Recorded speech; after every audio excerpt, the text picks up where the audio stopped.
विकास भवन में जिला नगरीय विकास अभिकरण डूडा के अंतर्गत एक फर्जीवाड़ा प्रकाश में आया, जहां फर्जी तरीके से आवासीय योजनाओं के अंतर्गत पट्टे और आवंटन पत्रों को बांटते हुए एक व्यक्ति सरकार की योजनाओं का मजाक उड़ाकर जनता को लूट रहा था। जी हां, पूरा मामला विकास भवन कानपुर के डूडा का है, जहां अभियुक्त योगेंद्र सिंह उगाई के माध्यम से प्रति व्यक्ति से 40 से 50 हजार रुपए की शपथ लगा रहा था। विकास भवन डूडा के परियोजना अधिकारी तेज कुमार ने बताया कि विकास भवन कार्यालय में योगेंद्र सिंह यादव पुत्र हीरा लाल यादव 252 शुकट्रा लाल बंगला निवासी पकड़ा गया, जो लोगों को डूडा का कर्मचारी बताता था और गरीब आवास योजना पट्टा आवंटन के नाम पर धन उगाई कर रहा था। अभियुक्त के पास सैकड़ों फर्जी पट्टे, फर्जी आवंटन पत्र, फर्जी शासकीय मोहर, भारतीय स्टेट बैंक की रसीदें, सैकड़ों की संख्या में आधार कार्ड, पैन कार्ड की छाया प्रति और एक डायरी बरामद हुई है, जिसमें करोड़ों के लेन देन का हिसाब, और वो लगभग 2 वर्षों से अधिक समय से इस कार्य को कर रहा है।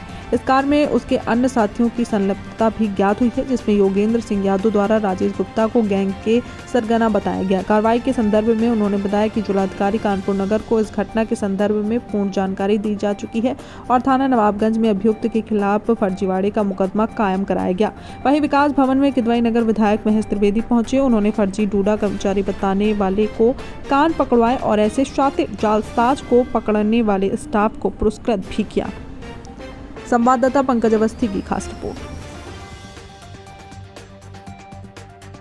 किसको पकड़ा गया है, कैसे पकड़ा गया है? प्रधानमंत्री आवास लोगों को दिलाया जाता है फर्जी तरीके से। आज यहाँ डूडा कार्यालय में हम लोग बैठे हुए हैं और जहाँ से गरीबों की सहायता के लिए सरकार काम कर रही है, उसको ये जो ऑफिस है, वैसे भी ये पहले भी हम लोग सुनते रहे बराबर। जब मैं देहात में काम करता था तब भी सुनता था कि पैसा लिया जाता है, ये किया जाता है। यहाँ भी आए तो यहाँ भी ये सुनने को मिलता रहता था। हो सकता है कोई गड़बड़ करता हो, लेकिन आज तो पब्लिक का व्यक्ति एक पकड़ा गया है जो बहुत लंबे समय से लगभग लोगों को गुमराह करके, और मोहर भी देखिए फर्जी वगैरह मिला है। जो ये पेपर दे रहा है ये भी सब फर्जी साइन करके रखा है। और ये जो डायरी है इसमें भी 30-40, 50-50 लाख का टोटलिंग कर रखा है इन लोगों ने। तो ये जो है इनका एक गिरोह होगा और निश्चित रूप से हमको लगता है कोई ना कोई एक ऑफिस का भी बंदा 1-2 इन्वॉल्व होंगे। हमारा पुलिस प्रशासन भी यहाँ पर उपस्थित है। ये जांच में जो भी लोग होंगे उनको किसी को भी छोड़ा न जाए। जो भारतीय जनता पार्टी की सरकार है वो गरीबों के लिए ही काम कर रही है, इसलिए इसमें पवित्रता को ही स्वीकारा जाएगा और जो भी पाप करेगा उसको दंडित करने का काम किया जाएगा। के लोगों को भी ठगा गया है और पूरे शहर के लोगों को ठगा गया है। एक ये हमको लगता है कई लोग इसमें इन्वॉल्व होंगे और कुछ विभाग के लोग भी इन्वॉल्व होंगे। जो जांच में आएगा किसी को भी छोड़ने का काम नहीं किया जाएगा, ये मुझे विश्वास है। मामला हुआ आज, क्या घटना हुई है? मैं तेज कुमार परियोजना अधिकारी डूडा कानपुर नगर। आज करीब 11:30 बजे कुछ लाभार्थी आए थे जो मिलने के लिए आवास से संबंधित थे। उनके पास 2 दलाल किस्म के लोग आकर बैठ के उनसे बातें कर रहे थे और जो आवास का काम देख रहे हैं हमारे डूडा में श्री दीपेंद्र सिंह जी, वो जब गए उस एरिया में देखने लाभार्थियों के आवेदन लेने के लिए, तो 2 संदिग्ध व्यक्ति थे। एक तो भाग गया, एक जो है योगेंद्र सिंह यादव बैग लेके रुका रहा।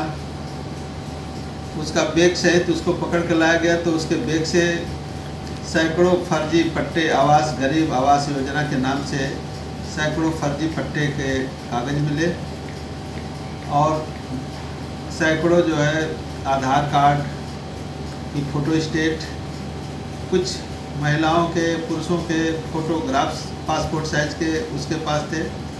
कुछ स्टेट बैंक के में 5,000 रुपया जमा करने की पर्चियाँ भरी हुई थी आवास के नाम पर, और उसके पास एक डायरी मिला था जिसमें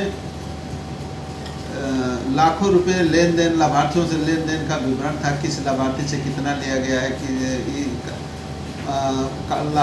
कई मतलब 50 लाख से ऊपर का लेन देन का उसमें विवरण लिखा गया था। तो तो उसको पकड़ के लाए मेरे कमरे में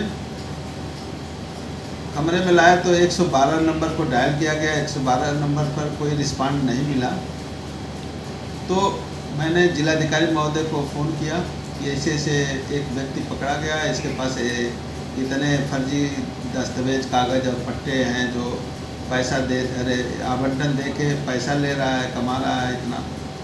तो डीएम साहब ने तुरंत कहा कि एफआईआर करा दे और इसके बाद एफआईआर के लिए हमने तहरीर दिया और डीएम सर ने नवाबगंज के एसओ को फ़ोन करके भेजा और वो लोग अभियुक्त को और हमारे यहाँ से 2 कर्मचारी भी साथ में गए। एक सहायक परियोजना अधिकारी श्री संजय सिंह और श्री दीपेंद्र सिंह, दोनों लोग अभियुक्त को लेकर थाने में सुपुर्द करने गया है और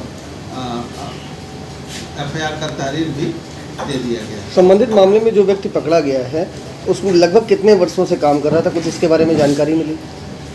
ये गिरोह कई वर्षों से मेरे को लग रहा है कि पुराना गिरोह है और इस तरह से इक्का दुक्का पट्टे लेके कुछ महिलाएं आई थी कार्यालय में, तो देखा गया था कि ये सब फर्जी गरीब आवास योजना के नाम पर पट्टा के कुछ गिरोह के लोग बांट रहे हैं।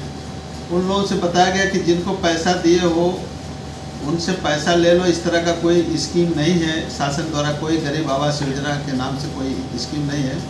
गरीबों के लिए आसरा आवास, कांसीराम शहरी गरीब आवास और प्रधानमंत्री आवास योजना के शहर में ये स्कीमें हैं। या तो वो उससे पैसा वापस ले लो या उसके खिलाफ जो है थाने में तहरीर दो। तो कई बार बताया गया और कई बार तो पेपरों में भी निकाला गया था, समाज पत्रों के माध्यम से लोगों को ठगी करके पैसा ले रहे हैं, तो आप इससे सावधान हो जाओ। लेकिन आज ये मौके पर पकड़े गए और इनको पुलिस को सुपुर्द कर दिया गया और आगे पुलिस जांच करके कार्रवाई करेगी। आप एक विभागीय अधिकारी हैं, लोगों से, आम जनमानस से क्या कहना चाहेंगे जो इस प्रकार के फर्जीवाड़े हैं उन पर?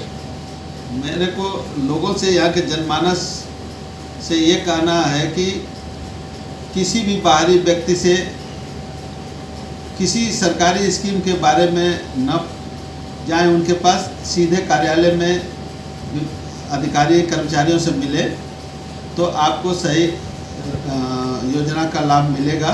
अगर किसी बाहरी आदमी से, दलाल से मिलेंगे तो आप शोषण का शिकार होते रहेंगे और यही सब बातों के साथ